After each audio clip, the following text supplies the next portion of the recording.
Hello everyone, welcome to Rome Tech. Today we will be discussing how to save a web page as a PDF on your Mac.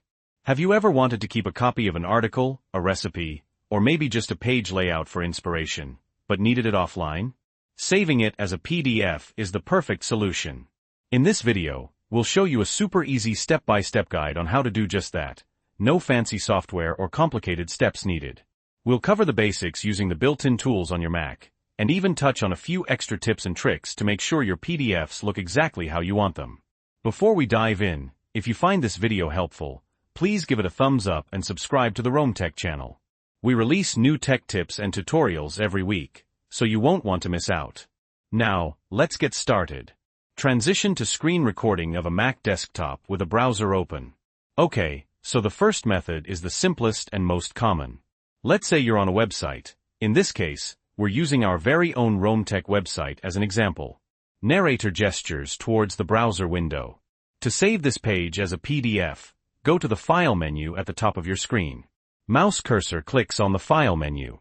Now, click on Print. Mouse cursor clicks on the Print option.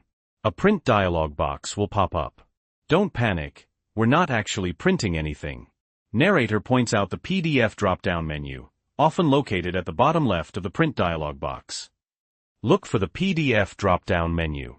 Click on it. Mouse cursor clicks on the PDF drop-down menu. You'll see a few options.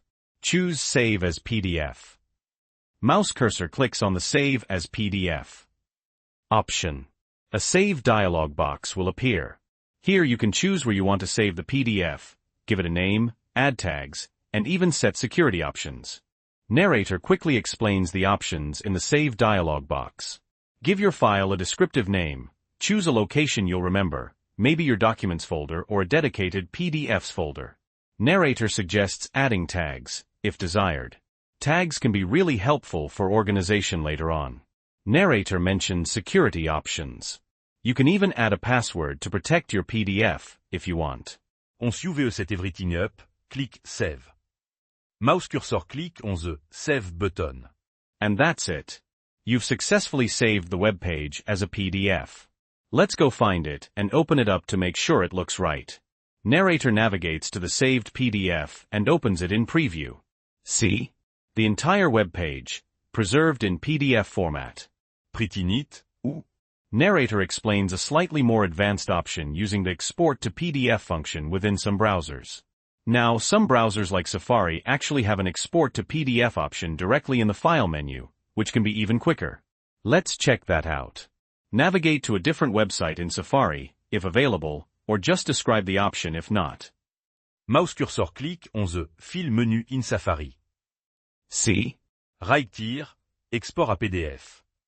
Click that, and it goes straight to the Save dialog box we saw before. Mouse cursor clicks on Export as PDF if available, otherwise just explain the process. Super convenient. Narrator offers a tip about adjusting print settings for better PDF quality. One more quick tip, before saving as a PDF, you might want to adjust the print settings. For example, if you want to remove headers and footers, or adjust the margins, you can do that in the print dialog box before clicking Save as PDF. Narrator briefly shows print settings options within the print dialog box. Experiment with the different settings to get the PDF looking exactly how you want it. And that's all there is to it. Saving web pages as PDFs on your Mac is quick, easy, and incredibly useful. Transition back to the presenter. So there you have it. A simple and effective way to save those important web pages as PDFs on your Mac. We hope you found this tutorial helpful. If you did, please give us a like, leave a comment letting us know what other tutorials you'd like to see, and of course, subscribe to Rome Tech for more great content. Thanks for watching, and we'll see you in the next video.